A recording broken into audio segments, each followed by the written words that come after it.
Welcome back to the last part of vampire series. हाँ, ये last part है। उसके बाद कोई और कहानी, कोई और अर्बन लेजेंड वगैरह वगैरह। And sorry for delaying the video last part के लिए, क्योंकि मेरा एग्ज़ाम आ गया था सडनली। दो गवर्नमेंट एग्ज़ाम्स आ गए थे, एक तो इंटेलिजेंस ब्यूरो का था और एक स्टेट गवर्नमेंट एग्ज़ाम था। एंड आफ्टर दैट मैं आउट ऑफ स्टेशन चला गया था, थोड़ा बाहर ट्रिप पे चला गया था, तो ये संडे ही आया मैं वापस। एंड उसके बाद से देख रहे हो मेरी हालत, टोन समझ रहे हो, पूरी तरह से डाउन हो चुका हूँ, क्योंकि लगातार कंटिन्यूसली खांसी चल रही है मेरे को। क्योंकि ऐसा हो गया तो मैं कुछ कर नहीं सकता। सो होप यू थोड़ा वीडियो आज भी डाउन लग जाए, लेकिन मैं कोशिश करूँगा कि इस वीडियो को ना मैं परफेक्ट बनाऊँ। सो इसमें कुछ ज़्यादा कुछ है नहीं, क्योंकि लास्ट पार्ट में जैसे आप सबको पता है, अगर आपने नहीं देखा है तो ऊपर आई बटन या फिर नीचे डिस्क्रिप्शन पे आ गया होगा आपको। मैं सीरीज़ टू में पार्ट टू में मैंने ये बता दिया था कि डिफरेंट मिथोलॉजीज या फिर डिफरेंट कल्चर्स में वैम्पायर्स कहते हैं क्या क्या है। सो उसी के बेस पे ही है कि डिफरेंट टाइप्स ऑफ वैम्पायर्स होते क्या है। तो स्क्रिप्ट बना लिया हूँ मैं, फिर भी मेरे को स्क्रिप्ट यूज़ करना ही पड़ेगा। तो फर्स्ट होते हैं ब्लड ड्रिंकर्स। ब्लड ड्रिंकर्स जिसको नॉर्मली हिंदू सनातन धर्म में पिशाच कहते हैं या फिर घोल्स कहते हैं, ठीक है। ये लोग जनरली ब्लड पे ही सर्वाइव करते हैं, चाहे वो इंसान हो या फिर एक एनिमल हो। Even they can use to consume their flesh. तो ब्लड और फ्लैश में ही ये सर्वाइव करते हैं, तो इनको ब्लड ड्रिंकर्स कहा जाता है। सिर्फ खून और मांस में ये सर्वाइव करते हैं। तो इनका जीता जागता एग्जाम्पल पिशाच, घोल और कुछ अलग अलग जो मैंने कल्चर्स में बताए थे। तो ये हो गए एक फर्स्ट वैम्पायर जो कोई कहते हैं ब्लड ड्रिंकर्स। ये हालत देख रहे हो, ये अभी बहुत गाइस यहाँ पे ना बहुत ठंड पड़ी हुई है, इतनी लेवल की ठंड पड़ी हुई है। बारिश हो रही है ठंड के मौसम पे, मेरी तो फटके जा रहे हैं। वैसे मेरे को ठंड लगता नहीं है, लेकिन क्या करूँ अब। सेकेंड नंबर पे आते हैं साई वेम्पायर्स या फिर ची या फिर काई वेम्पायर्स। मैंने बताया था ना आपको, CHI, काई वेम्पायर्स। काई वेम्पायर्स जनरली या फिर साई वेम्पायर्स, इनको सायोनिक वेम्पायर्स भी कहते हैं। सायोनिक एबिलिटीज़ कैसे होती है, काई फॉर्म, ची फॉर्म जो होता है चाइना में। ची ची का मतलब, फिर काई का मतलब होता है ब्लड, मतलब जो एनर्जी होती है ना, बॉडी की एनर्जी सोर्सेस।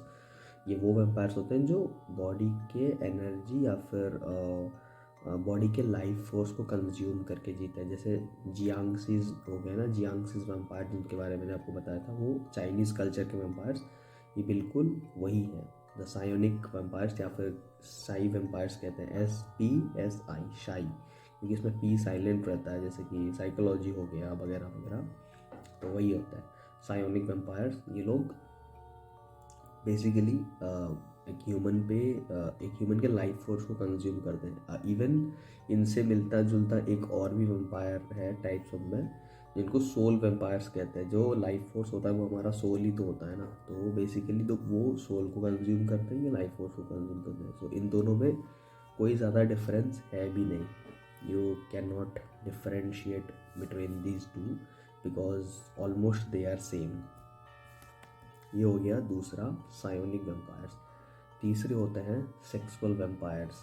अब सेक्सुअल वेम्पायर जैसे मैंने आपको बताया था, सनातन धर्म में, हिंदू धर्म में एक होता है काम पिशाच, जो सिर्फ सेक्स पे डिजर्व, मतलब लाइक डिपेंडेंट रहते हैं। And they will have some kind of physical intimidation with you, and आपके ब्लड बॉडी फ्लूइड्स को कंज्यूम करते हैं। बॉडी फ्लूइड्स बेसिकली सीमेंस को कहा जाता है, या फिर मतलब जो वुमेंस का भी जो फ्लूइड होता है उसको कंज्यूम करते हैं। सो अभी इन दोनों का सबसे बड़ा एग्जांपल ये है सक्यूबस और इनक्यूबस, दो डीमंस हैं। इनके बारे में मैं कभी आपको बता दूंगा।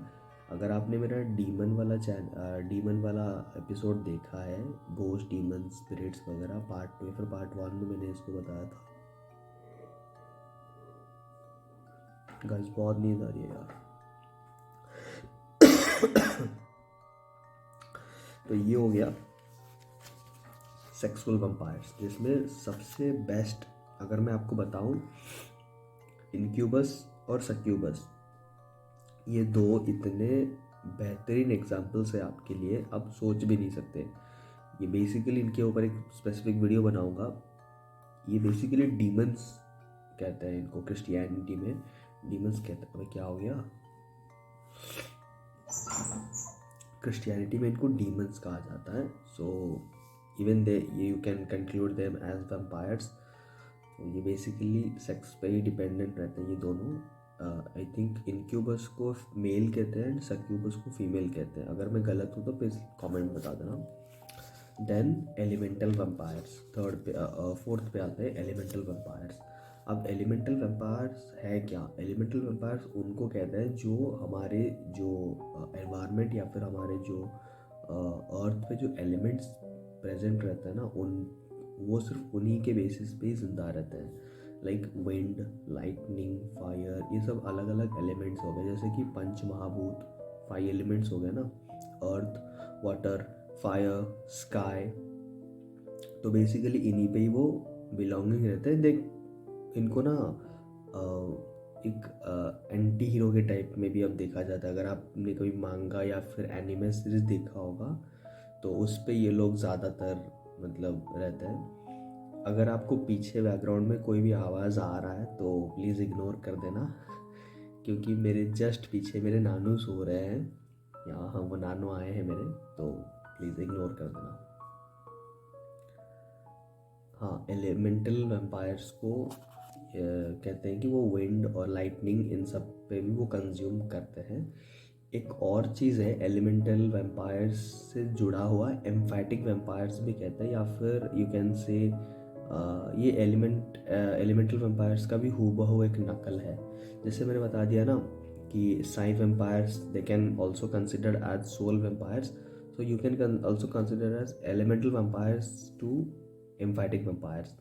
अब एम्फैटिक वैम्पायर्स जो होते हैं ना, वो ह्यूमंस के इमोशन पे फीड करते हैं, लाइक हैप्पीनेस या फिर शाइनेस या फिर एंगर। और जितना और आप जब उनको ज़्यादा पावर तब मिलती है जब एक ह्यूमन का नेगेटिव इमोशंस को वो कंज्यूम करना स्टार्ट कर देता है। अब नेगेटिव इमोशंस होता है क्या? जैसे गुस्सा हो गया, एंगर इशूज या फिर डिप्रेशन, एंग्जाइटी, देन जेलसी, ये सब नेगेटिव इमोशंस होते हैं। इनको वो जब कंज्यूम करते हैं ना, उनकी पावर लेवल बहुत ज़्यादा बढ़ जाती है। ये ह्यूमंस को बेसिकली हर्ट नहीं करते, उन्हीं पे ही वो सर्वाइव करते हैं। हैप्पीनेस, लव, ये सब पे वो कंज्यूम करते हैं। तो ये हो गया एम्फैटिक वैम्पायर्स, या फिर कहो कि एलिमेंटल वैम्पायर्स। देन आते हैं डिसफिगर्ड वैम्पायर्स। अब डिसफिगर्ड वैम्पायर्स को मैंने आपको समझा दिया था। रोमानियन कल्चर पे जो स्ट्रिगोय नाम का जो क्रीचर होता है उसको बेसिकली डिसफिगर्ड कहते हैं। बेसिकली वो लोग ना, डिसफिगर्ड का मतलब क्या है आप बताओ? जो कि प्रॉपरली उनका फेस या फिर उनका बॉडी स्ट्रक्चर जो पूरा बिगड़ा हुआ होगा, डिसफिगर्ड हुआ होगा। एक और भी है उसको मैंने पार्ट 2 में उसको कंक्लूड करना नहीं समझा, यहाँ पे मैं इसलिए कर रहा हूँ। उसको नस्फेराटू कहते हैं। वो स्ट्रिगोय जैसा ही एक है, नस्फेराटू एक क्रीचर है जो कि वैम्पायरिक कुछ एबिलिटीज़ रखता है। Even that creature is also considered as a vampire. तो स्ट्रिगोय और नस्फेराटू ये दोनों डिसफिगर्ड वैम्पायर्स में आते हैं, क्योंकि इनका जो चीज़ है ना, लाइक इनके बॉडी स्ट्रक्चर्स या फिर जो भी इनको कहो, ये अलग डिसफिगर्ड टाइप के होते हैं। उनका बॉडी उबड़ खाबड़ होना या फिर उनके बॉडी अलग तरह के होते हैं। देन और हाँ, सबसे बड़ी पावर चीज़ ये होती है जो स्ट्रिगो होते हैं, you can conclude as Dracula. और आपने अगर मूवीज़ में देखा होगा तो कुछ कुछ जगह पे ड्रैकुला को ना बहुत ही वियर्ड तरीके से दिखाया जाता है। लाइक वो पहले डिसफिगर रहता है, then after consuming some human bloods वो यंग हो जाता है। इवन जो डिसफिगर्ड वैम्पायर्स होते हैं स्ट्रिगो या फिर नस्फेराटू जैसे, दे कैन ऑल्सो सेफ शिफ्ट। वो एनिमल बन सकते हैं या फिर किसी भी इंसान को मार कर उनका खाल पहन सकते हैं। Even they can turn them himself और themselves into a wing like bat creature. जैसे कि आप फिल्में या फिर बड़े बड़े फिल्में वैन हेल्सिंग हो गया, ड्रैकुला हो गया, या फिर अगर आप देखे होंगे तो ये होते हैं। तो बेसिकली ये 6 मेन चीज़ हैं जिनको हम लोग टाइप्स ऑफ वेम्पायर्स में कंक्लूड करते हैं। एक की पॉइंट है, उसको कहते हैं जेनेटिक वेम्पायर। ठीक है, अब जेनेटिक वेम्पायर किसको कहते हैं? देखो, अगर आपने ट्वाइलाइट मूवी देखी होगी तो वहाँ पे जितने भी वेम्पायर्स हैं ना, वो लोग जेनेटिक वेम्पायर हैं। जो लास्ट में अपनी हीरोइन का बच्चा पैदा होता है ना, वो भी एक जेनेटिक वेम्पायर होता है। अब जेनेटिक वेम्पायर होता कैसा है? If both vampiric couple got married और उनसे अगर कोई बच्चा पैदा होता है तो वो भी जेनेटिक वेम्पायर में इंक्लूड भी हो जाएगा, क्योंकि वो ना पैदाइशी अपने बाप का या फिर माँ का खून लेके पैदा होता है as a vampire. If a male vampire एक ह्यूमन के साथ बॉन्ड बनाता है and they got birth a child, वो भी वेम्पायरिक एबिलिटीज़ लेके पैदा होता है। जैसे कि मार्वल सिनेमैटिक यूनिवर्स में ब्लेड नाम का एक कैरेक्टर है, जब वो अपनी मम्मा के वोम्ब में रहता है तो जो विलेन होता है ना, जो वेम्पायर होता है, वो उसकी मदर को बाइट करके मार देता है। बट एट दैट मोमेंट उस वेम्पायर की कुछ ब्लड्स जो होती है उस वोम के ज़रिए उसके बच्चे पे ट्रांसफ़र हो जाती है, एंड बिकॉज ऑफ दैट वो डे वॉकर बन जाता है। अब डे वॉकर किसको कहते हैं? जो ना दिन में भी चल सकता है, रात में भी जा सकता है। रात में तो वो घूमते ही हैं, लेकिन दिन में भी वो उनको सनलाइट हार्म नहीं करती। So they are called one kind of hybrid vampire. ठीक है, तो उसी तरह जेनेटिक वेम्पायर्स भी वही कहते हैं। जैसे ट्वाइलाइट मूवी में आपने देखा होगा कि जो होते हैं वो सनलाइट से उनको कुछ फ़र्क नहीं पड़ता, तो वो बेसिकली जेनेटिक वेम्पायर्स, क्योंकि जनरेशन टू जनरेशन ये उन पे, जैसे कि हमारे जनरेशन के हमारे पापा हो गए, हम हो गए, हमारे बच्चे, उनके ही वैसे होते हैं। तो ये की पॉइंट था। बेसिकली मैं नहीं सोचता कि ये एक वेम्पायरिक है, क्योंकि ये तो सिर्फ फिक्शनल में ही होता है। So rest of all 6 main importance types of vampire थे जिनको मैं आपको बता दिया। Hope you guys like this video. और हाँ, एक और बात है, मैं शायद अभी गांव जा रहा हूँ कुछ दिन के लिए, because of some traditional pujas and all.